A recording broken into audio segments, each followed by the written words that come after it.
Well, the federal government the president has put together his economic team, has also kicked off a lot of reform programs, which are reverberating. Some of them are rebounding with negative effects, like the oil subsidy removal, which triggered inflation, because we don't refine petroleum products in Nigeria, we must have recourse to importation of the products. So when the the subsidy program was abolished, it opened that sector to what I can call deregulated economy, even though still the president appointed 6 companies to be importing these products, which is like creating some monopolies. But the fact is that those people resort to importation of these products. And so long as you are bringing these things from outside Nigeria, you must be ready to bear the cost. you know. So that is one. And with that, it has a lot of cumulative effects on the economy. It shot up the prices of PMS, diesel, and kerosene. And then the cost of transportation went up. Anything that you use PMS to drive, any engine you power with PMS or diesel, will be at very high cost. And the multiply effect is like that in everything: high cost of transportation, movement of goods and services, and all that. So that is one.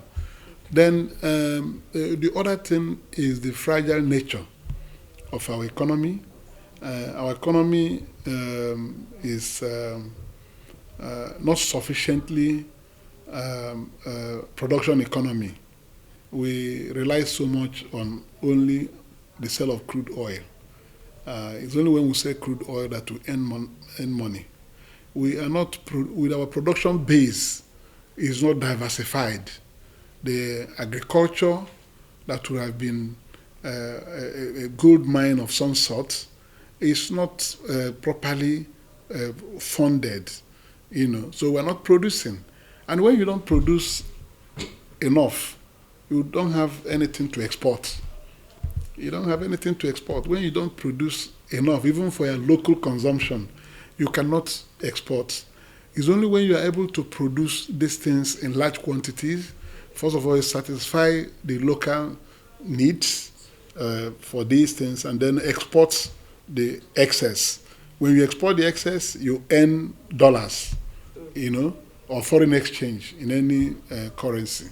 So our earning capacity for foreign exchange is abysmal. In economics, that's what is called balance of payment. When you group the services and goods you export to other countries, then you check services and goods you bring into Nigeria, and you look at the net difference. If you have surplus balance of payment, it means that your economy is healthy. But Nigeria is almost a dumping ground. All manners of things come into Nigeria, and we don't move out anything in return. So we have negative balance of payment, and that is what actually is what is putting so much pressure on our currency. Because our foreign exchange earnings do not support our expenditure. The naira was bound to be weak. We don't earn these things. The crude oil, unfortunately, which we sell to the international market as our main product, because of the mismanagement of the past, our crude oil sales have been devoted towards servicing our huge debts.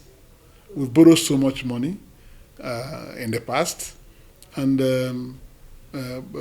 with that, the little that we earn, not little, we earn so much money, but that so much money is used in servicing our debts.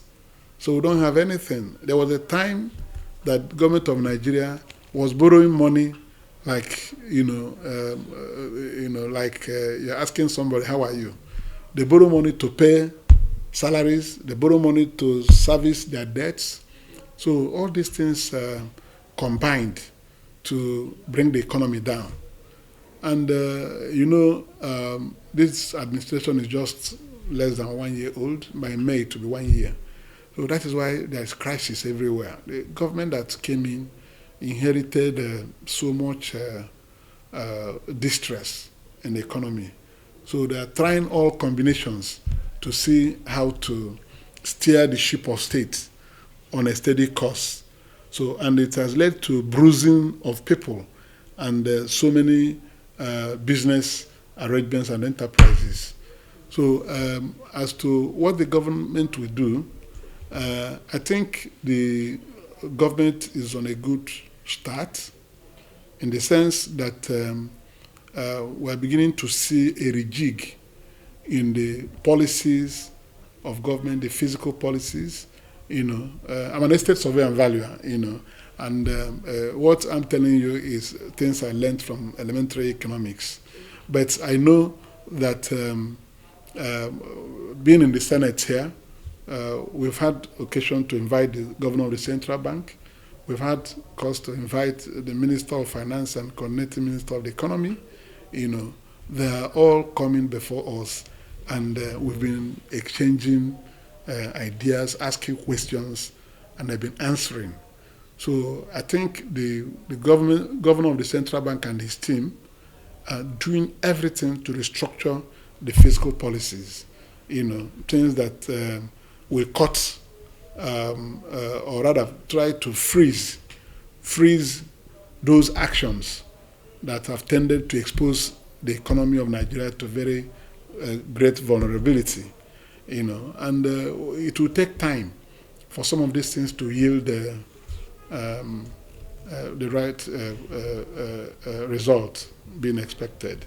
There was also the case of the 30 trillion naira ways and means, which the Senate has also resolved to probe. An ad hoc committee has been set up to investigate how the CBN, through ways and means, when you want to deceive people, you baptize your actions. They say it's ways and means.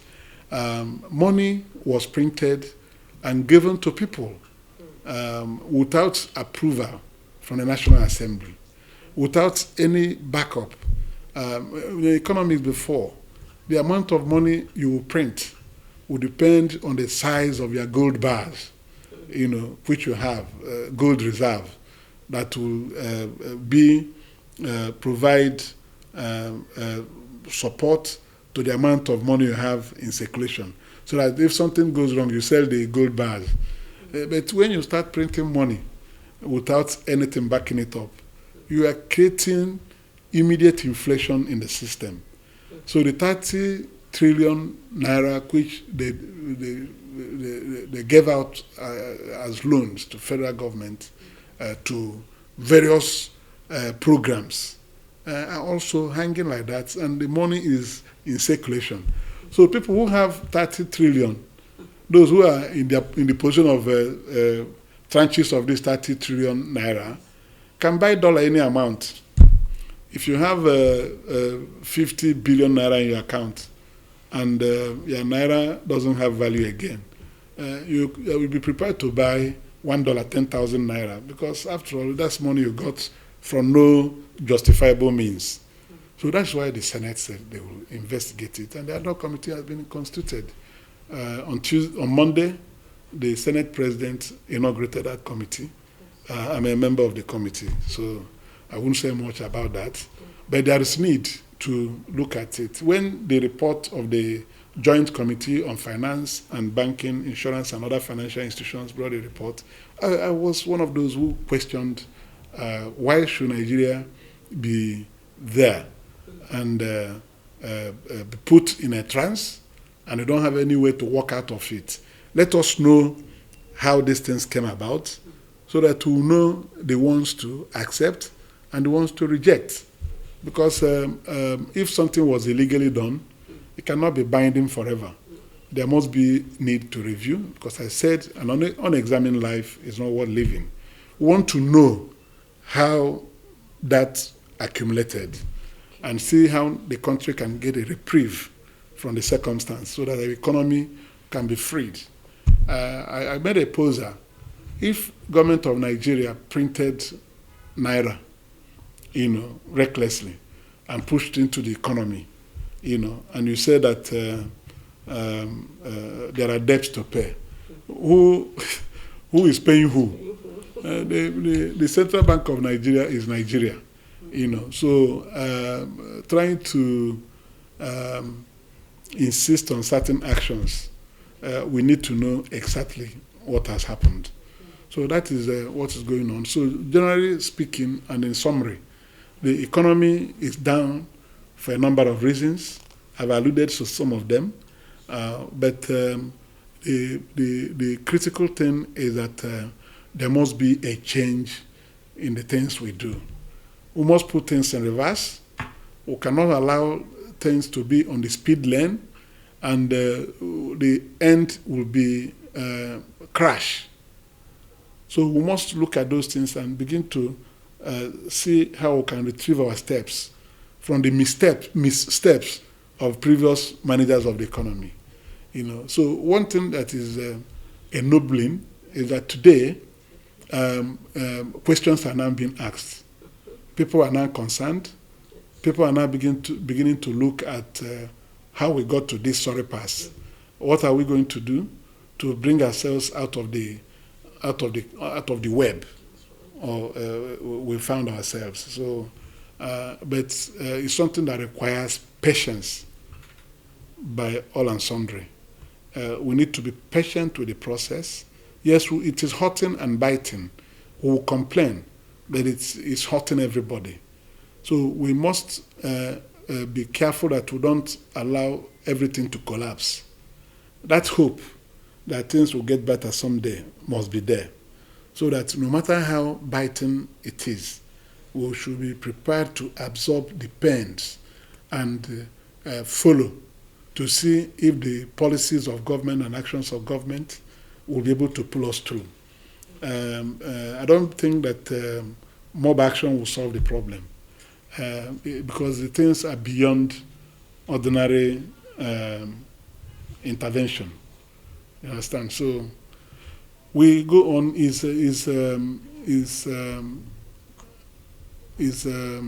steady process, and it requires contribution for everybody. Everybody must make sacrifice. Like the economy, we are getting into the rainy season now. I encourage everybody to go back to the farm. We must be able to produce at least what our family will eat. I must be able to go and cultivate yam somewhere, harvest yam, cassava, and all that. We must use that money we don't put in farming to go and engage people who are ready to farm. Support them. Like in my constituency project now, the little money I have, I put 50 million naira to be given to rural women for this farming season. Even if it's 50,000 naira that a rural woman gets, she will be able to plant some seeds of yam, cocoa yam, and things of the sort, and hope for bumper harvest, God willing, and helping us with good weather this year. So everybody will begin to do things that we were not used to doing before. The time we go and you have money, you continue to go and buy things, it's no longer sustainable. We must begin to get involved in the productive activities that will help the economy to rebound. Thank you very much, sir. Yes, the government's decision in adopting the Orosanye report is very much welcome. It has been commended even by the opposition leaders, And one thing that is very critical and very important in life, if you are doing something that is not giving the expected result, you should be prepared to do the alternatives. The Orosanye report has been there for so long, And somebody was president for 8 years and then didn't touch it. If you look at the aspects of that report, you'll see that it is surgical in nature. A lot of reforms are contained there, like recommendation to downsize cost of governance, trying to make agencies of government more effective and more functional by trying to restructure everything, discarding some duplicated agencies of government with bloated expenditures, something one ministry can do. You create 5 ministries to be doing it. So one ministry can function effectively and do all those things. So it is about rationalization of the things we are doing. So Rossanya report is excellent in its objective view of reassessing all those things, And I must commend the president, who is now beginning to think about how to do things differently. If his predecessor had thought in that direction, he would have started some aspects of these reforms, within the 8 years he was in power. He didn't do that. So, like I said, unexamined life is not worth living. If you are doing something that is not working, you must try to look for alternative things to do for it to work.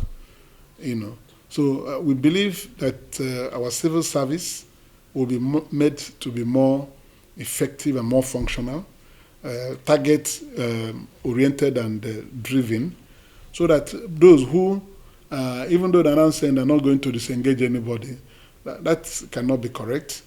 Some people must find alternative things to do, for you to succeed. If you want to carry the entire wage load of all those agencies, by placing them through cross-posting. When you close here, you post people there to another place. You continue to bear the same wage load. So it's like somebody who is fighting slum. You want to fight slum in Ajegunle, you chase people out there without creating another set of accommodations for them. They will go to another place and constitute another slum. So the best way to do it is, it's going to be painful, but the truth must be told. If we are going to downsize our workforce, those people will be engaged in other activities like farming. People should go to other productive activities, contributing to the GDP of the economy.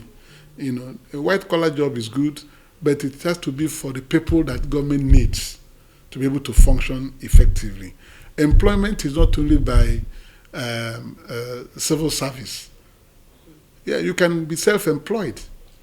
You hear about government employment and self-employment. You can go and start a small-scale farm, and by the time everybody gets involved in that, that will be wonderful. The other aspect is maybe I would have chipped in that in the when we're talking about the economy.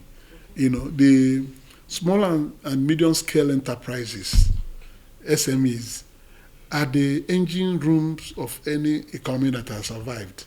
Like China, you must engage your population, greater number of your population, in productive activities or business. There must be something one is doing. This Babi and Lab type of life we see in Nigeria, any place you go to, you see healthy people begging for money. It's a wrong use of abilities given to man. Energy wasted. You spend your time begging for money for somebody. Just want somebody to give you money he worked hard to earn or achieved through any means. You should work hard to earn money. So the Orosanya report is good to go. I'm happy government has also constituted a implementation committee to look at it with a given timeline. So by the time these things happen, we will see the effect, the net effect it will have on government expenditure and how it will help to reposition things. That is thinking properly now in government. If the president is not thinking properly, he will not want to go and touch things others have avoided. You must do something that is necessary to be done, no matter how painful it is, for you to have a rebound, in the way things are done. Thank you very much for your time. So we'll put an end to this. To lose hope completely.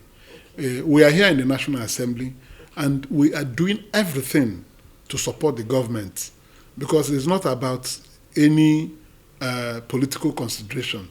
It's about Nigeria.